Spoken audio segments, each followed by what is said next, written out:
Ladies and gentlemen, do-it-yourself daredevils or confused bystanders, today is the continuation of our Goldtop Gala.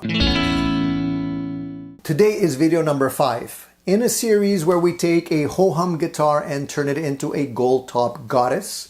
And if you're into the do-it-yourself thing and you want to learn how to take a guitar, not only spray finish it so it looks beautiful, but also finish the process with a great sanding and buffing process just to make it shine and sparkle in all its glory, then today's video is specifically for you guys.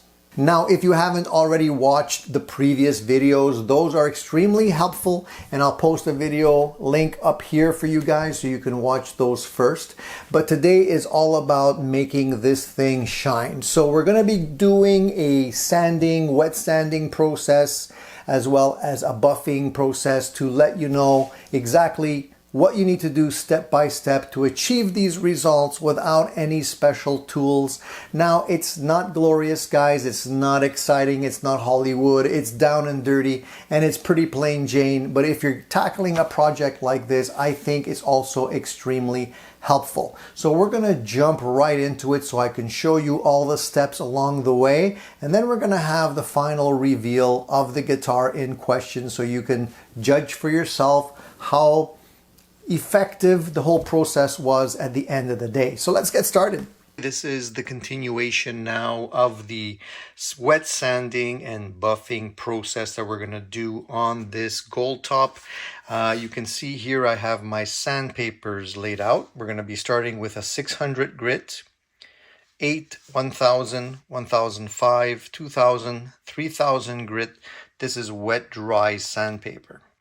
So that's going to be used for the sanding process, and then after that we're going to go into buffing, and for the buffing we're going to use some buffing compounds I'm going to show you a little bit later.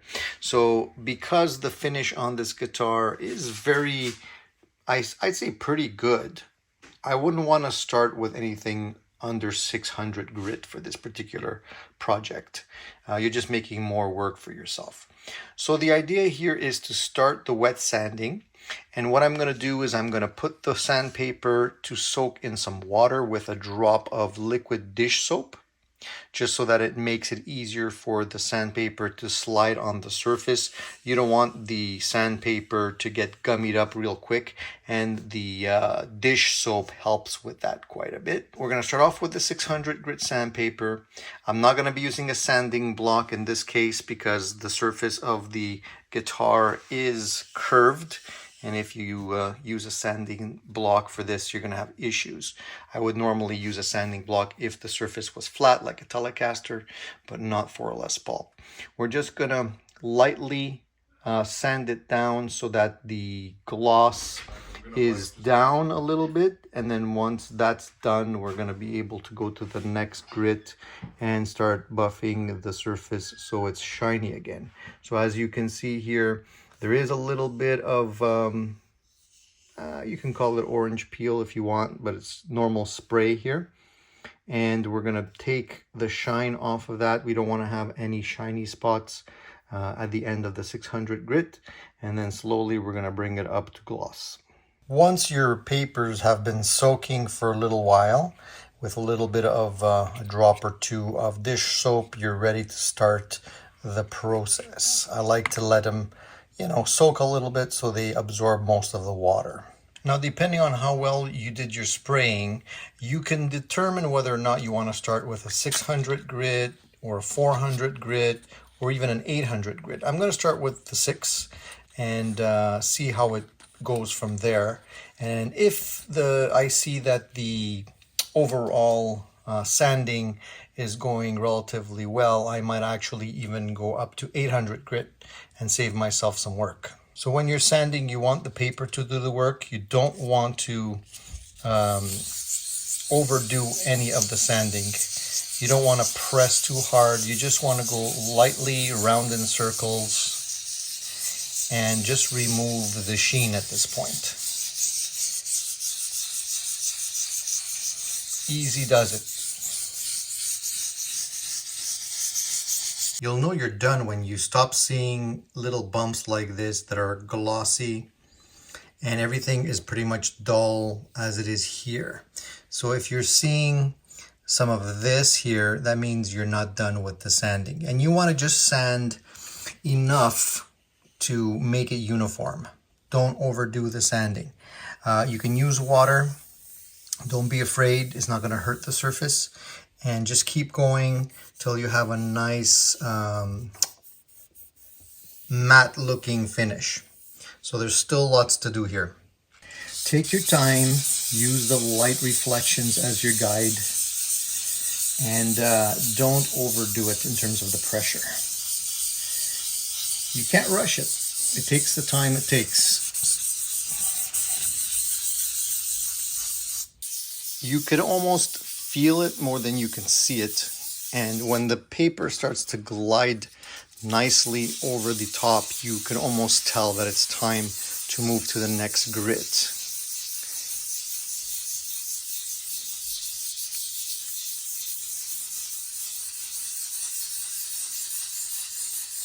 So I don't know if you can see at this point, but it is getting a lot duller.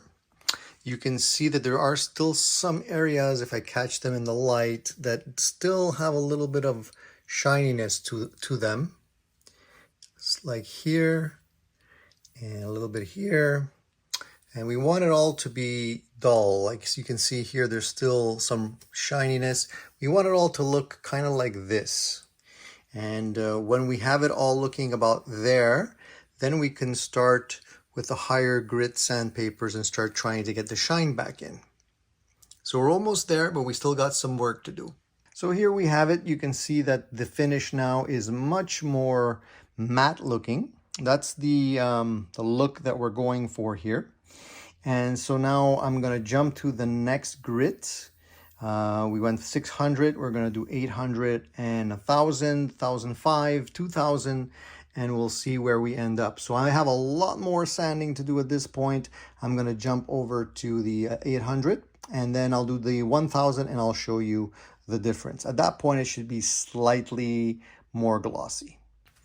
So one thing that you'll notice right off the bat when you jump over to a higher grit sandpaper is that it goes a lot quicker and it feels a lot smoother under the fingers. So the paper has a tendency to glide a lot more and you don't have to spend as much time. So I won't spend as much time with the 1000 grit as I did with the 800 grit because it's not necessary. It'll definitely knock off the small little scratch marks a lot easier, a lot quicker. Just be generous with the water.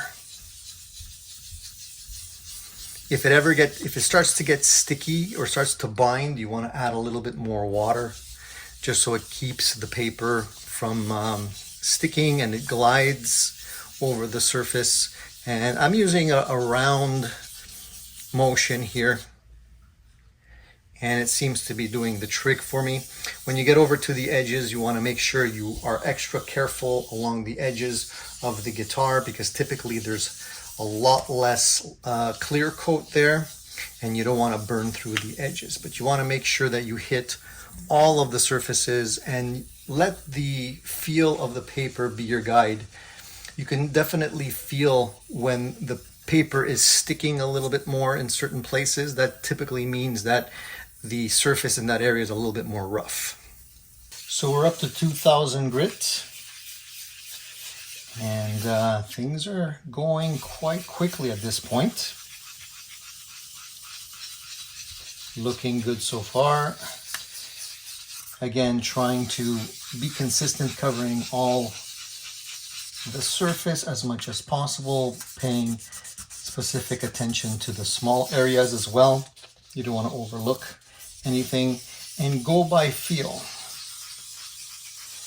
You want the paper to glide over the surface, and if it's snagging anywhere, you can slow down. But you can see at this point, I'm moving quite quickly.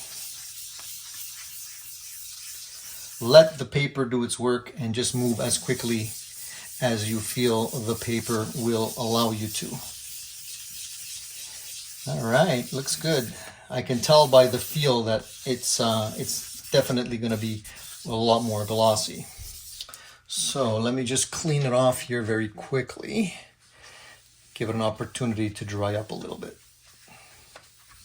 So you can see, hopefully you can see a little bit more of what the top looks like at this point. So as you can see here, we still don't have any gloss back in, but we're gonna go all the way up to the 3000 grit before we try and buff it and make it start looking shiny again. Carry on. We're at the 3000 grit mark right now, and I just made sure to double check along the edge here to see if there was any little speckles that needed to be taken care of. There was some speckling around the edge, so I went over I basically went back a couple of grits and started again till I got those out. And you don't want to have little dimples in the finish. As much as possible, you want to get it as flat and shiny as possible. So the 3000 grit sandpaper right now is pretty smooth. Once we're done with the 3000 grit, then we're going to be moving on to the Maguires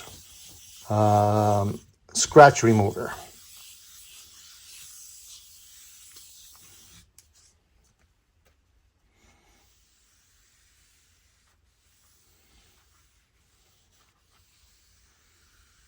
Looking pretty good.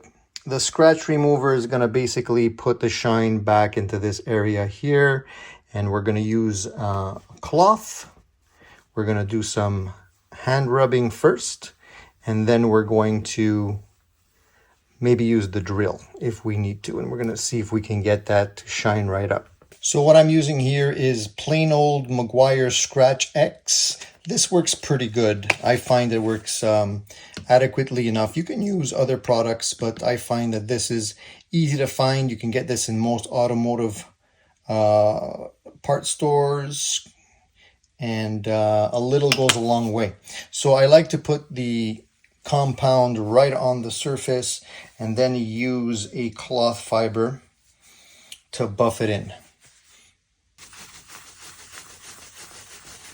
And a lot of buffing.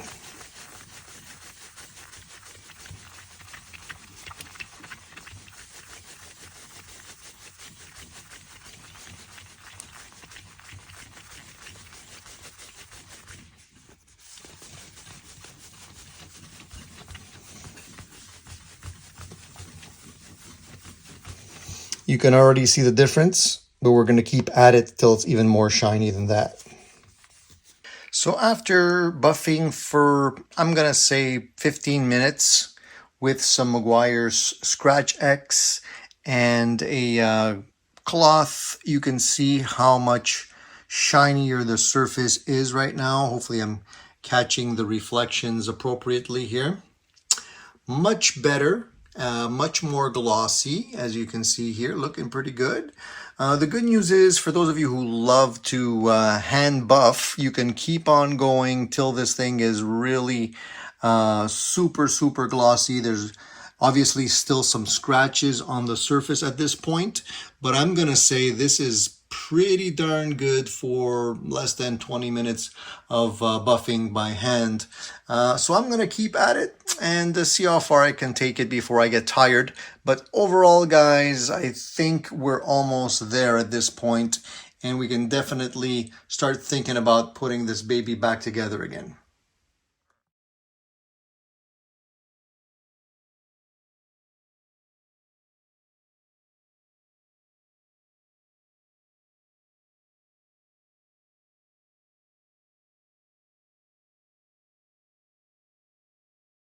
So I hope by now you guys have realized that all of this is doable. It's not rocket science, guys. As long as you follow the process, don't skip any steps along the way, you too can achieve a really great result for your refinish project. Is it glamorous? No. Is it hard work? Yeah. My arm still hurts from all the sanding and buffing. It's still a little bit numb. But at the end of the day, you're going to achieve a really nice result, and I think you're going to love your guitar even more. So without further ado, here is the guitar in all its glory. I just want to hit the light so you can see just how nice and shiny it turned out to be. I'm thinking this is pretty much a factory finish, you know, without any special tools. Just a whole lot of buffing and sanding can get you there. So if you want to achieve a result like this, guys, just follow the steps that I outlined here. I hope you enjoy it as much as I do, because I think I'm extremely proud of it as it is. I'm not going to lie, I was doubting myself along the way, and I want to give a special thank you to all of the viewers that have commented on my last video and just said, hey Tony, you're doing great, it looks fantastic, continue. And that really settled it for me. And at that point, I climbed the rope and lit the bottom on fire, so I had no choice but to move up and continue the process. And I'm super happy that I did, because I think this guitar looks fabulous as is. I can't wait to put it back together. Porter pickups are going to be going into this guitar. I have a wiring harness that's coming in from Gun Street. I think that's going to be top quality, and it's going to really make this guitar shine. I don't think this will be a second guitar. I think it'll hang with the big boys in my collection. Now the only thing is, because the guitar has kind of gotten a little bit spoiled from the spa treatment, all that massaging and buffing and rubbing, now it wants a little bit of attention on the neck. So I'm gonna do a neck leveling on this guitar. I'm gonna polish up the frets a little bit better, hydrate the neck, and just get it ready for the hardware and the new strings. And at the end of the day, I think it's gonna be fantastic.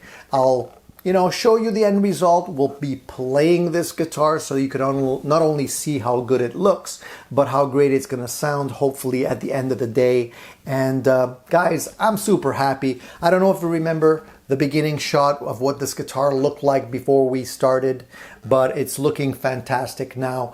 And it's a little bit counterintuitive to think that you have to kind of take a guitar that's shiny once the clear coat has been sprayed and dull everything up and introduce scratches. But you gotta do that. You gotta hurt the guitar before you can make it look really, really nice. So putting in the scratches is just part of the process. A lot of people panic at that point, and that's when they lose their courage, but really that is part of the end result. So you got to do that to be able to then buff it and end up with a really nice finish like this.